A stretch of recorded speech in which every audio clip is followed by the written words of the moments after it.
Yang meresmikan Jokowi sudah 5 tahun, jadi harus dimintain pertanggungjawaban. Nah, memang yang berkhianat bukan hanya Jokowi yang meresmikan, termasuk katanya di situ ada Purnawirawan Jenderal, itu pengkhianat juga. Itu pengkhianat juga. Kalau katanya di IMIP itu katanya ada pensiunan jenderal yang berada di perusahaan itu dan mengetahui itu. Dihukum dia gitu kan, dan hukumannya hukuman mati, dan cara hukuman mati menurut pasal 11 KUHP itu digantung. Jadi kalau ada yang teriak-teriak di mana-mana gantung Jokowi, itu sebenarnya punya alasan. Wajib kita melindungi RRT ini, seorang perjuang yang berani ya. Bagaimana dibanding dengan para pejabat-pejabat kita yang berkhianat kepada negara. Takut mereka ini dengan dada dan keberaniannya, dengan kepandaiannya, berani menghadapi apapun. Assalamualaikum warahmatullahi wabarakatuh. Waalaikumsalam. Kita berada di Bandung yang suasananya sangat luar biasa sejuk ya, tetapi menghanyutkan. Ada tokoh-tokoh Bandung di samping saya, ada Bapak Safrin, ada Mas Rizal Fadilah. Saya nggak perlu sebutkan gelar-gelar ya, karena sudah terkenal semua. Dan ada Pak Jenderal Purnomo, dan ada dari Jakarta bersama kami Bapak Dr. Marwan Batubara. Ada hal penting ya saat hari-hari ini kita menjelang Desember, semoga persoalan bangsa Indonesia segera selesai. Yakni pertama, tetap masalah pendukungan para peneliti tentang ijazah yang diduga atau bahkan dipastikan, karena Pak Royo Suryo mengatakan sudah 99,9 adalah palsu, tetapi faktanya mereka dalam waktu dekat kalau dipanggil ke pengadilan akan mengatakan Jokowi berani membawa ijazah aslinya ya. Padahal andai kata memang membawa, ini suatu kejahatan yang luar biasa, bertahun-tahun dibiarkan rakyat saling bertabrakan, terus besok katanya membawa. Apa yang harus kita sikapi andai kata ternyata membawa di pengadilan ijazah itu? Dugaan Mas Rizal seperti apa? Dan yang kedua, hal terpenting, mengapa Jokowi dikatakan penjajah dan penjahat? Pengkhianat. Ya, OJR itu sudah cukup. Crime and corruption. Ya, korupsi itu sebuah kejahatan, tetapi crime lebih jahat dari itu juga dituduhkan kepada dia. Ya, yaitu apa? Tentang penjajahan. Ada sebuah bandara, karena ada Pak Jenderal Purnomo, sedikit kita minta disinggung itu, dibiarkan membuat bandara yang seolah-olah seperti hanya membuat sebuah rumah, dibiarkan, dan sekarang Jenderal Safri Samsudin mengatakan terkaget-kaget. Apakah waktu pembuatan di zaman Jokowi itu Bapak sebagai Menteri Pertahanan Pak Prabowo waktu sekarang menjadi Presiden tidak tahu tentang itu? Maka inilah yang harus dihentikan. Kami mulai hanya waktu 2 menit atau 3 menit saja ya, kepada Pak Marwan dulu. Saya persilakan Pak Marwan. Terima kasih. Assalamualaikum warahmatullahi wabarakatuh. Waalaikumsalam. Jadi bicara soal Jokowi, mungkin saya mau fokus ke masalah ijazah ya. Masalah ijazah ini sebetulnya sudah mulai mengemuka sejak 2022. Tapi karena Jokowi masih berkuasa saat itu dan bisa mengendalikan pengadilan dan juga kepolisian, maka kasus ini bisa lolos, terutama Jokowi tidak diproses secara hukum di pengadilan, sementara teman-teman yang mempersoalkan itu malah masuk penjara. Kenapa itu bisa terjadi? Karena memang Jokowi masih jadi presiden, polisi malah Mahkamah Agung ada di bawah kendali Jokowi. Nah, sekarang situasinya sudah berbeda. Ingin supaya skenario yang diambil 2022-2003 itu diulang kembali. Lewat apa? Lewat Bareskrim dan juga Polda Metro. Nah, yang jadi masalah bahwa Jokowi lupa sekarang presidennya sudah berbeda. Tapi sebaliknya kita juga sangat berharap kepada Pak Prabowo ini benar-benar menggunakan wewenang dan akal sehat dan juga konstitusi sebagai dasar untuk bersikap, untuk tidak pernah mengulang presiden yang sudah dilakukan Jokowi waktu jadi presiden, yaitu apa? Yaitu Jokowi lolos dari pembuktian pengadilan tentang palsu tidaknya ijazahnya, dan teman-teman yang sekarang jadi tersangka ada 8 orang itu akhirnya masuk penjara. Ini jangan sampai terulang pada saat Presiden Prabowo menjadi presiden. Karena itu kita menuntut Pak Prabowo, gunakanlah hak konstitusional Anda sebagai pemimpin tertinggi untuk menjamin bahwa apa yang terjadi 2022-2003 tidak kembali terulang. Kemudian tidak pernah menangkap teman-teman yang 8 itu, karena memang di sisi lain ini ada upaya terutama dari Polri untuk menangkap mereka. Nah, ini juga sekaligus membuktikan bahwa sebenarnya Anda lah yang menjadi the real Presiden Indonesia. Bahwa kalau memang Anda sebagai Presiden Republik Indonesia yang sebenar-benarnya, maka skenario yang diambil Jokowi itu tidak pernah Anda ulang. Tapi kalau ini sampai terjadi, teman-teman kita itu ditangkap, entah apa nama prosesnya, mediasi kah atau ancaman kah, maka sebetulnya Anda hanya menjadi presiden boneka. Kita tidak mau Prabowo itu menjadi presiden boneka. Tidak mau di bawah kendali Jokowi dan Polri dan semua menteri-menteri yang masih ditempatkan oleh Jokowi di Kabinet Merah Putih yang tidak berani di-reshuffle oleh Prabowo. Itulah yang menjadi analisis kami yang sekaligus untuk menantang Anda, membuktikan bahwa Anda benar-benar Presiden Republik Indonesia dan tidak ada di bawah kendali Jokowi. Pembuktiannya salah satu lewat bagaimana Anda menyikapi masalah yang namanya kepalsuan ijazah Jokowi.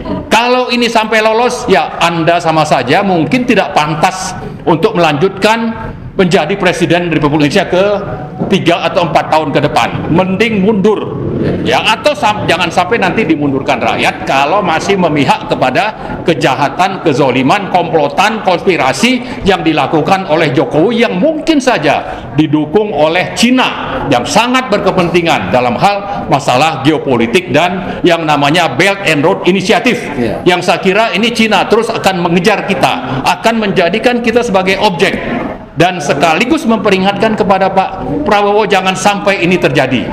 Ya, jadi banyak sekali hal-hal yang perlu dicamkan oleh Pak Prabowo kalau memang ingin tetap menjadi presiden dan dihormati oleh rakyat dan bangsa-bangsa di dunia, sekaligus juga untuk menjaga martabat dan harkat martabat dari bangsa India, termasuk juga kedaulatan Republik Indonesia. Baik, terima kasih Pak Marwan. Semoga masukannya menjadi dipertimbangkan ya. Yang sangat penting sekali. Untuk Pak Purnomo, saya tambah 1 menit karena ada satu pertanyaan yang cukup berat harus disampaikan, kecuali tadi masalah ijazah tentang Jokowi. Tapi satu hal ya, kalau Pak Syafri Samsudin sekarang viral di mana-mana mengatakan kaget ada sebuah bandara internasional yang membiarkan kemudian keluar masuk atau apa saja barang ataupun orang, apalagi rakyat terkaget-kaget terhadap ini. Bagaimana yang harus dilakukan oleh rakyat untuk segera menghentikan itu dan segera mengaudit apa-apa yang menjadi keluar masuk barang haram dari bandara tersebut? Silakan Pak Purnomo. Baik Pak Nur Salim. Saya sebenarnya bukan kapasitas saya menjawab Pak ya, Menhan yang harus jawab ya gitu ya. Tapi apa boleh buat ya, mungkin pendapat saya ini. Kalau dibilang pejabat itu terkaget-kaget, tidak juga 100%. Karena kenapa? Bandara ini sudah dibangun pada saat zaman Joko Widodo. Ya, diresmikan oleh Presiden Joko Widodo. Banyak pejabat yang hadir pada saat itu. Hanya selanjutnya dalam operasionalnya itu yang menjadi masalah karena tidak ada otoritas pemerintahan republik. Nah, tidak adanya otoritas ini perintah siapa? Apakah perintah presiden atau perintah siapa? Tujuannya untuk apa? Ini bandara Orang mengatakan, oh ini bandara hanya domestik. Tidak bisa juga begitu. Bisa terjadi nanti pesawat ini terbang jauh keluar atau memang hanya domestik. Pertanyaannya, yang dibawa itu apa? Siapa saja yang dibawa? Jenis barang yang dibawa itu apa? Nah, kalau itu nanti ternyata dia membawa senjata dan yang dibawa adalah personil yang militan yang pernah katakanlah latihan militer, terus kita bisa berbuat apa? Yang saya dengar selama ini, Morowali tidak semua orang boleh masuk, pejabat daerah pun tidak boleh masuk. Ada apa dengan ini? Nah, dengan temuan kemarin setelah latihan dari TNI, Menhan sudah menyampaikan seperti itu.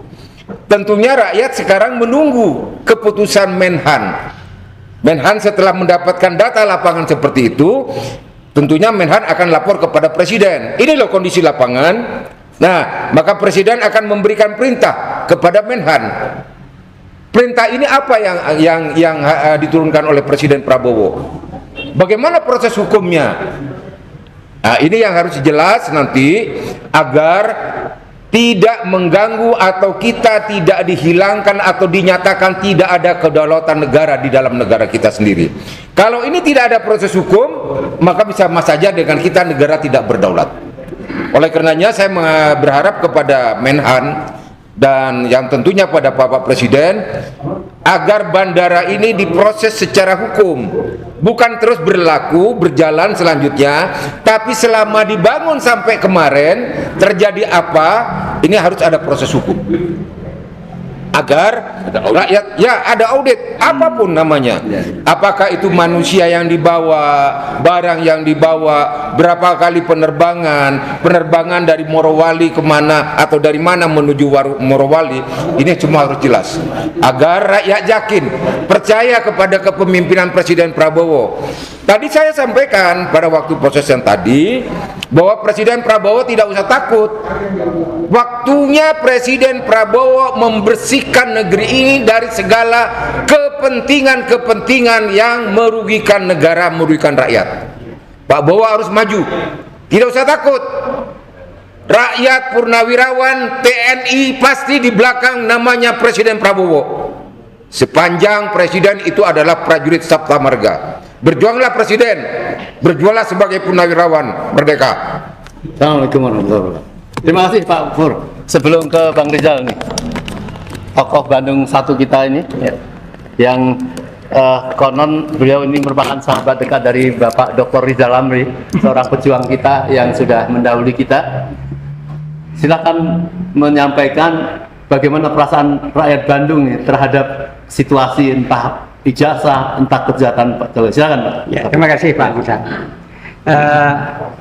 Menurut saya Jokowi ini seorang pengkhianat. Apa faktanya? Apa indikasinya? Yang pertama, dia adalah pengkhianat partainya sendiri. Dalam arti ada partainya yang menyokong dia, baik itu untuk jadi wali kota, gubernur, dan juga jadi presiden, dikhianati dengan tenang saja.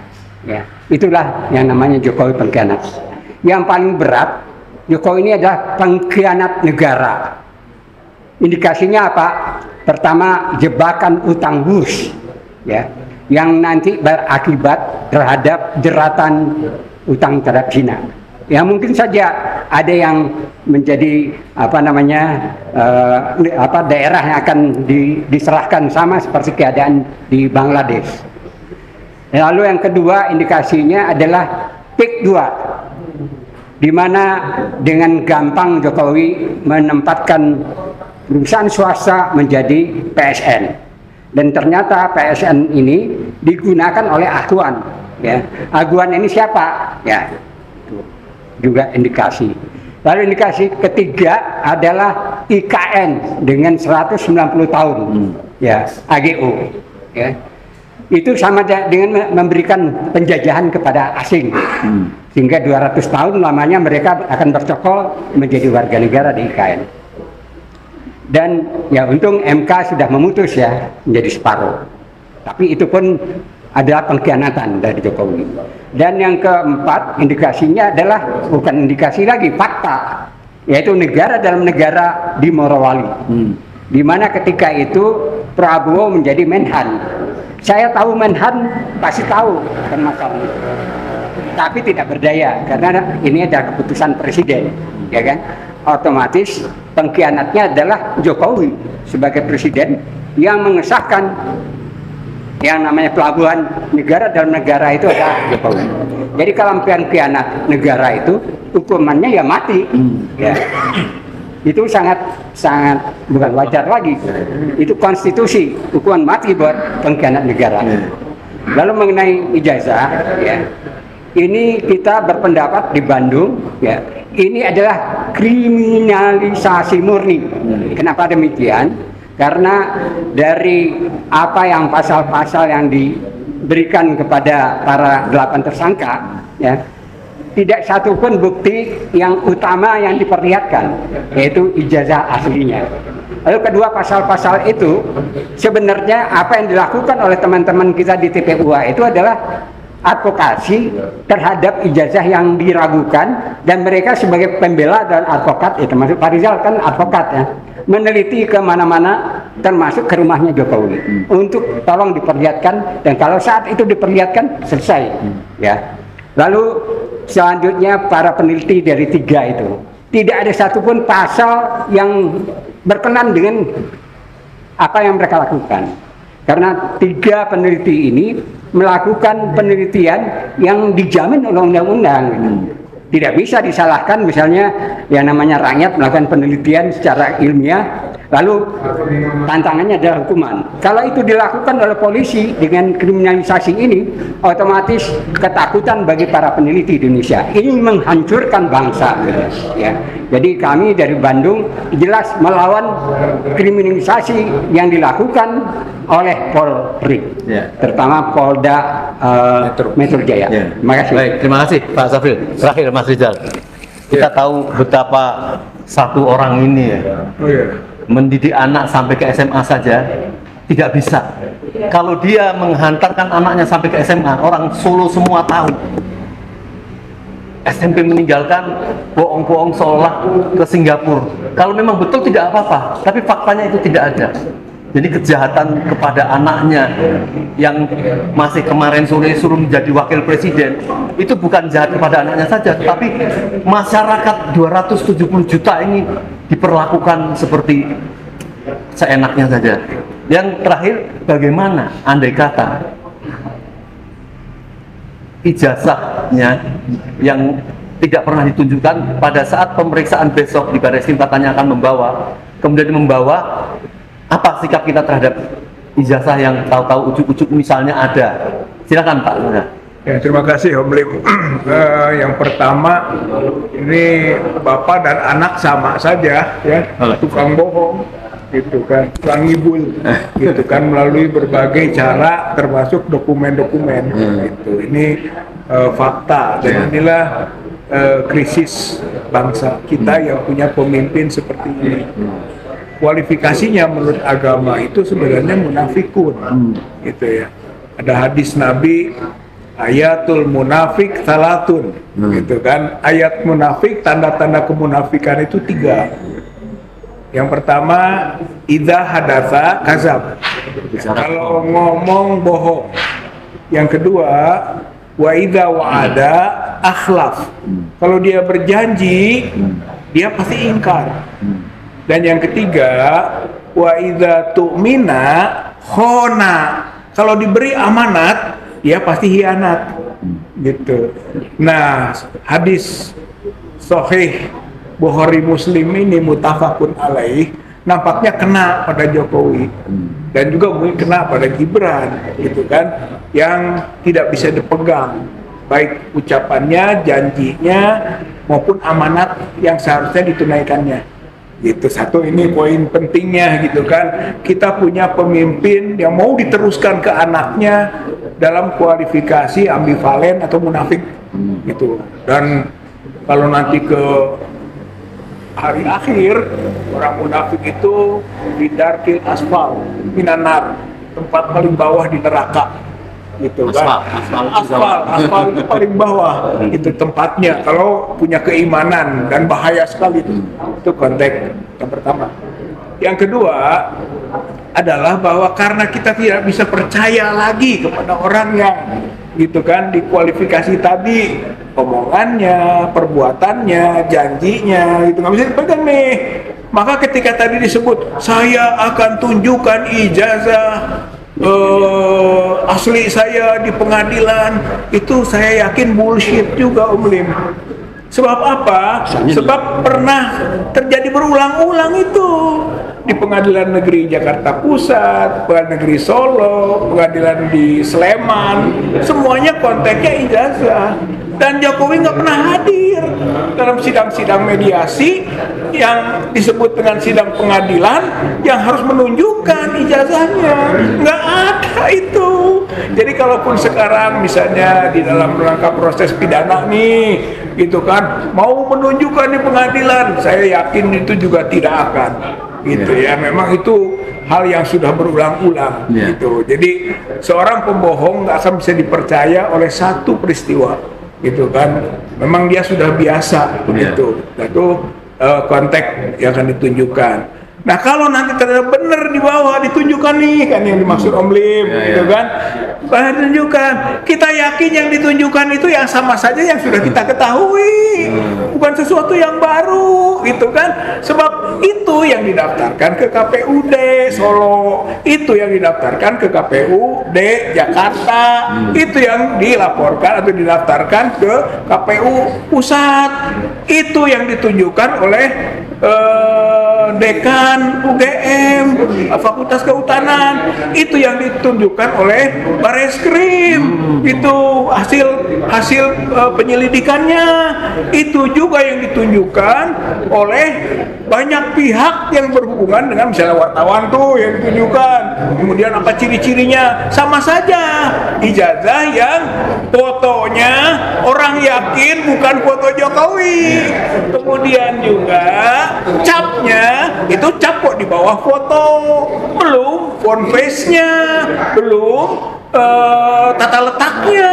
Pokoknya dari pihak kita, aktivis dan akademisi sudah meneliti sehingga meyakini ijazah model begitu palsu. Yang belum bisa membuktikan Jokowi. Jokowi belum bisa membuktikan ijazahnya asli.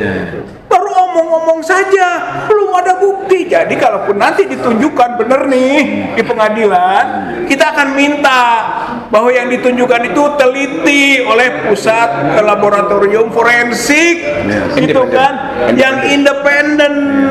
Kemudian juga mungkin yang boleh di luar negeri sebagai second opinion, gitu kan. Pokoknya nggak bisa kita percaya dengan begitu saja. Ini sudah menjadi perhatian publik. Ini sudah menjadi skandal nasional dan skandal internasional. Oleh karena itu nggak bisa dengan sekedar menunjukkan. Kalau dia berani, sama saja sebetulnya itu bunuh diri. Jadi Jokowi sedang menuju ke proses bunuh diri, gitu kan, atas perbuatannya sendiri. Dan karena waktunya sudah lewat, dia tidak bisa menyesal lagi. Berarti tadi itu ujungnya dihukum dia, gitu kan, dan hukumannya hukuman mati. Dan cara hukuman mati menurut pasal 11 KUHP itu digantung. Jadi kalau ada yang teriak-teriak di mana-mana, gantung Jokowi, gantung Jokowi, itu sebenarnya punya alasan, bukan sekedar emosi. Jadi begitu. Baik. Cukup. Sedikit. Silakan. Kita perhatikan ya. Kalau yang namanya KPU, KPUD, kemudian UGM, lalu Polri sudah menyatakan bahwa inilah yang disampaikan oleh Jokowi. Inilah kopinya, lalu diteliti. Identik. Ini memang palsu misalnya. Tapi lalu kita berharap nanti di pengadilan dia menunjukkan yang asli. Artinya waktu dia menyerahkan kepada KPU, KPUD dan sebagainya itu yang memang bermasalah. Ya kan? Artinya pengadilan sendiri itu sebetulnya sudah tidak dibutuhkan karena dia tidak mampu menunjukkan ijazah aslinya karena memang tidak ada yang asli. Ya. Nah, karena itu kita harus berterima kasih kepada RRT bahwa dia sudah berbuat sesuatu untuk bangsa Indonesia, untuk mencerahkan, untuk mengangkat martabat bangsa kita ini yang sudah diinjak-injak oleh Jokowi. Harus berterima kasih. Ya, jangan malah rakyat itu menggugat RRT, tidak benar mereka karena mereka sudah berbuat kepada bangsa dan negara ini. Nah, terakhir sekali kita ingatkan Pak Prabowo, jangan sampai menangkap teman-temannya 8 malah melindungi Jokowi apapun alasannya. Tidak ada alasan misalnya pemulihan nama baik, menjaga harkat martabat bangsa, tidak ada. Ya, ini adalah penjahat pengkhianat negara yang tidak boleh dilindungi oleh Prabowo. Harus ditangkap dan diadili, kalau perlu digantung. Ya, gitu, baik, Pak. Sangat luar biasa yang disampaikan Pak Malan terakhir tadi ya. Wajib kita melindungi RRT ini, seorang perjuang yang berani ya. Bagaimana dibanding dengan para pejabat-pejabat kita yang berkhianat kepada negara? Takut mereka ini dengan dada dan keberaniannya, dengan kepandaiannya, berani menghadapi apapun. Jadi rakyat berdosa kalau tidak melindungi itu, berarti kita tidak turut melindungi negara juga. Dan terakhir dari Pak Sisa tadi, ya kami tolong perhatikan ini, ya Bareskrim, Polri, ya jangan main-main. Ini sedang ada reformasi kepolisiannya, menentukan nasib kepolisian kita apakah akan baik atau tidak, insya Allah akan ditentukan ini. Semoga negeri kita tertolong. Ini tadi dari beberapa aktivis dari Jakarta dan Bandung. Kami mohon para aktivis, para ilmuwan di Semarang, ya, di Jogja, di Surabaya, Sulawesi, Sumatera Selatan, Sumatera Barat, Sumatera Utara dan sebagainya, bicara ya untuk penyelamatan negeri ini, karena yang harus menyelamatkan negeri ini ada kita semua. Terima kasih Om Lim. Assalamualaikum warahmatullahi wabarakatuh. Waalaikumsalam. Bapak Ibu yang saya hormati, terima kasih dengan kesempatan saya untuk bicara ini. Masalah ijazah Jokowi, saya udah katakan sejak beberapa waktu yang lalu, udah final. Jokowi itu tidak punya ijazah S1 Fakultas Kehutanan UGM. Kalau ada itu abal-abal. Kenapa saya berani yakin seperti itu? Ya baca bukunya RRT, Jokowi White Paper, dan banyak keterangan ribuan mungkin yang simpang siur di media sosial. Jadi udah final. Tinggal sekarang bagaimana pemerintah ini menegakkan hukum. Rakyat sudah memberikan data. Itu masalah ijazah.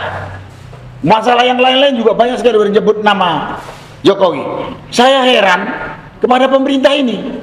Pemerintah Presiden Prabowo yang memiliki Polri, Kejaksaan, dan instansi lain. Kenapa nggak dipanggil ini orang? Kita tahu yang namanya penegakan hukum di suatu negara adalah pondasi berdirinya suatu negara, baik atau jelek. Mau majunya suatu negara atau mau mundur suatu negara tergantung dari penegakan hukum. Nah, dan kita tahu juga yang namanya presiden sebagai kepala negara adalah penjuru utama penegak hukum. Kenapa kok Presiden Prabowo diam saja? Kenapa Presiden Prabowo diam? Kita menyimpulkan singkat saja, Presiden Prabowo takut sama Jokowi. Padahal Pak Prabowo harus tahu, kalau Pak Prabowo bekerja untuk negara ini, untuk rakyat secara adil, rakyat, saya pribadi akan berada di depan atau di belakang Bapak. Bapak maunya di mana? Naruh kami untuk membackup Pak Presiden. Karena kalau ini tidak ditindak secara hukum, ini akan menjadi presiden jelek di dunia internasional dan kepada generasi setelah kita. Ada presiden menipu, melanggar hak asasi manusia, merusak kehidupan tata negara, tapi oleh pemerintah setelahnya nggak diusut. Saya khawatir Presiden Prabowo juga dianggap pengkhianat seperti Jokowi ini. Nah, karena itu pada kesempatan ini saya katakan pada Pak Presiden Prabowo, Bapak nggak usah takut dengan Jokowi dan kroni pelindungnya. Baik pelindungnya itu ada para pejabat pengkhianat maupun yang datang dari luar. Karena kemungkinan ada juga anasir asing yang melindunginya. Bapak nggak usah takut. Rakyat berada di belakang Bapak. Atau kalau perlu di depan Bapak siap. Tapi tegakkan hukum. Karena kita tahu fondasi kemajuan negara adalah penegakan hukum. Itu masalah pelanggaran atau dosa Jokowi, terutama masalah ijazah, dan banyak lagi sebetulnya masalah yang namanya dosa Jokowi ini. Kenapa kok masih dibiarkan? Bapak takut? Nggak usah takut. Satu lagi tambahan, juga ini menyangkut Jokowi. Setelah beberapa hari yang lalu, Menteri Pertahanan Jenderal Sapri Samsudin mengatakan dia kaget. Walaupun saya juga heran kalau Sapri Samsudin bilang kaget. Ada bandara sudah 5 tahun, itu aneh bin ajaib. Tapi bukan di situ yang saya katakan. Yang meresmikan Jokowi sudah 5 tahun. Jadi harus dimintain pertanggungjawaban.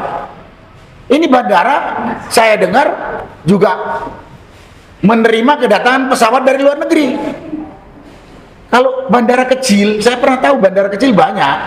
Contohnya di Surwako itu ada bandara kecil.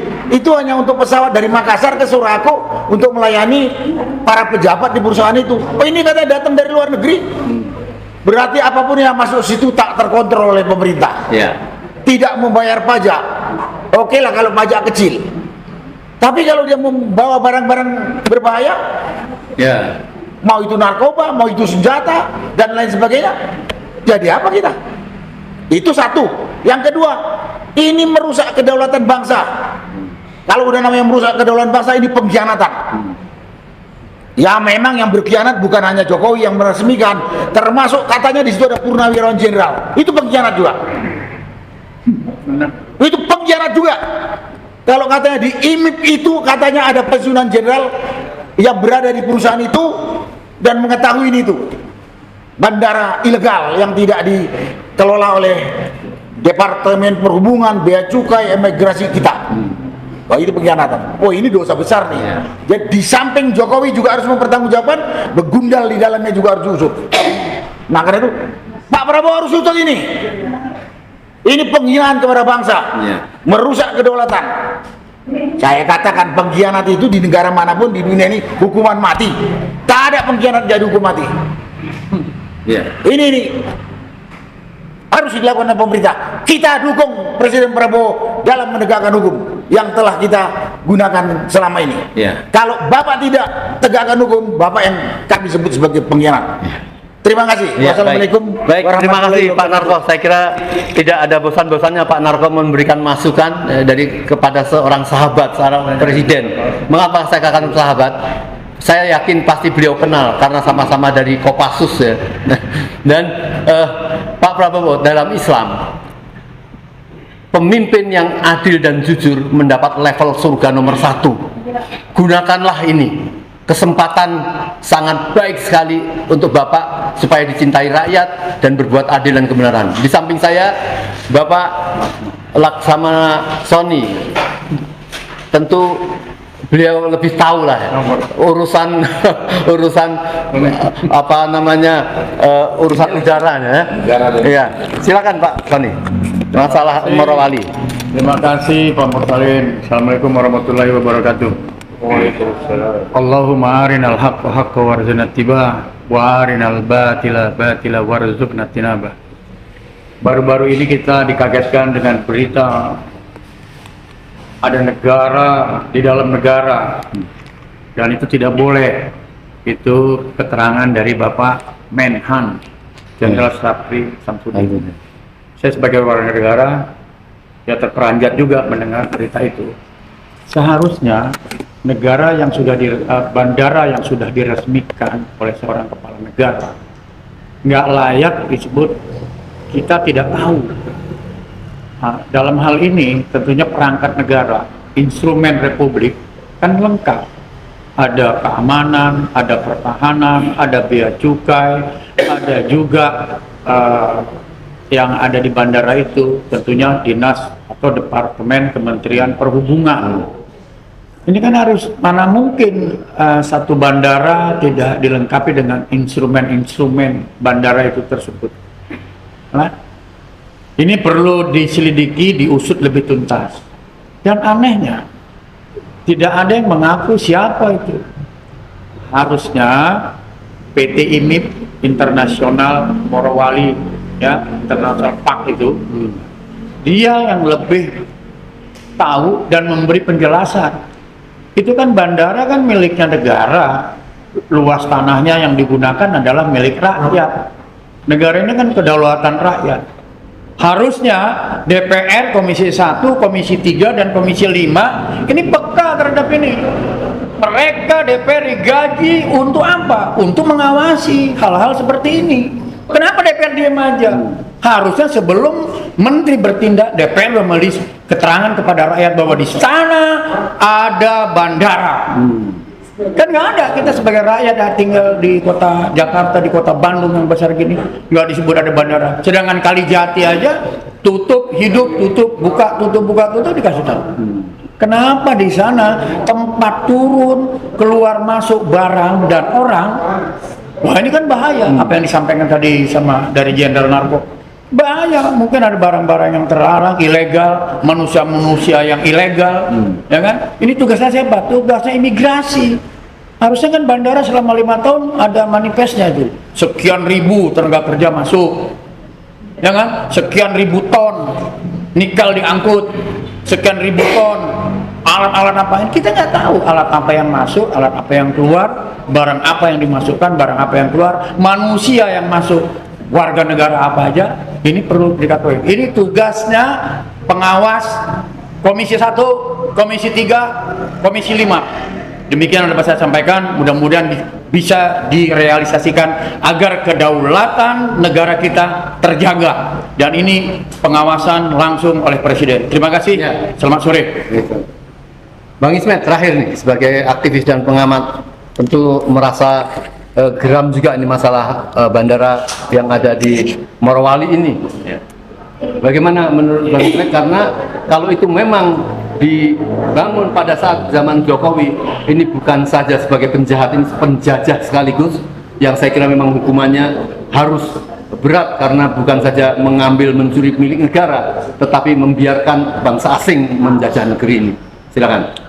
Ya, saya pikir beberapa hari terakhir ini, ya seperti tadi sudah disampaikan para jenderal, bahwa informasi tentang bandara ilegal Morowali itu memang mengejutkan seluruh rakyat Indonesia. Saya pikir harusnya seperti itu. Kalau ada rakyat Indonesia yang tidak terkejut, apalagi aparat, ya, setingkat Polri, TNI, dan para wakil rakyat, ya perlu dipertanyakan kesetiaannya kepada negara Republik Indonesia, nasionalismenya dipertanyakan. Bagaimana mungkin sebuah bandara dengan wilayah yang cukup besar dibangun, kemudian tidak ada atau merasa tidak mengetahui? Ini kan tidak sepantasnya. Dan kita sebagai rakyat Indonesia, ya, dengan adanya katakanlah sidak mendadak dari Menhan Syafri Syamsuddin, dan kemudian ada latihan gabungan TNI di situ, kita rakyat Indonesia harus mendorong bahwa TNI memiliki amanat tugas menjaga kedaulatan rakyat, kedaulatan negara Republik Indonesia. Yang sangat ironis, justru Presiden Jokowi yang saat itu berkuasa malah yang meresmikan. Berarti Presiden melakukan makar terhadap negaranya sendiri. Bisa terkategori makar. Kenapa? Karena bandara itu adalah wilayah vital bagi sebuah negara untuk keluar masuknya apapun, ya, bahan makanan, obat-obatan, orang, senjata. Nah, sampai sejauh mana selama kurang lebih 5 tahun ini Bandara Morowali bebas, ya, tidak tersentuh oleh hukum di negara Indonesia. Nah, ini yang harus betul-betul menjadi satu perhatian penting bagi penguasa, dan saat ini Presiden Prabowo, ya, sebagai seorang mantan militer, itu harus punya perhatian yang ganda perhatian yang luar biasa. Kenapa? Karena negara ya, yang besar ini kok sebegitu mudah dilecehkan, bisa dibilang, dengan adanya bandara ilegal yang dilakukan oleh seorang presiden satu Jokowi yang sekarang menjadi warga sipil walaupun bekas presiden. Nah, ini harus diusut tuntas, ya, dikupas tuntas dan diadili seadil-adilnya sesuai hukum yang berlaku. Bahkan karena ini bisa dikategorikan makar terhadap negara, jadi hukum mati. Ya. Nah, ini bukan tuntutan berlebihan, saya pikir. Kenapa? Karena negara sini sudah dijual kedaulatannya. Nah, ijazah Jokowi yang palsu itu bisa jadi ada korelasinya. Karena kepalsuan ijazah itu berarti kan dia tidak kredibel, tidak memiliki integritas, dan dibuktikan dengan dia meresmikan bandara ilegal, maka rusaklah integritas dirinya, integritas bangsa Indonesia ini yang dipecundangi seperti itu. Demikian. Ya, baik. Terima kasih Bang Ismet. Tepat sekali ya apa yang disampaikan Bang Ismet tadi, menganalisa atau menuduh ini adalah makar. Kita setuju, ya. Jadi jangan mengkriminalisasi rakyat, menuduh-nuduh makar, tapi Anda sendiri sebagai kepala negara tidak menjaga kewibawaan bangsa dan Anda makar itu hukumannya sangat berat sekali. Maka kalau rakyat mengatakan gantung karena kejahatan yang dilakukan adalah bukan kejahatan pribadi, tetapi kejahatan yang menyebabkan negara menjadi porak-poranda. Sekian, semoga perjuangan bangsa dan rakyat Indonesia segera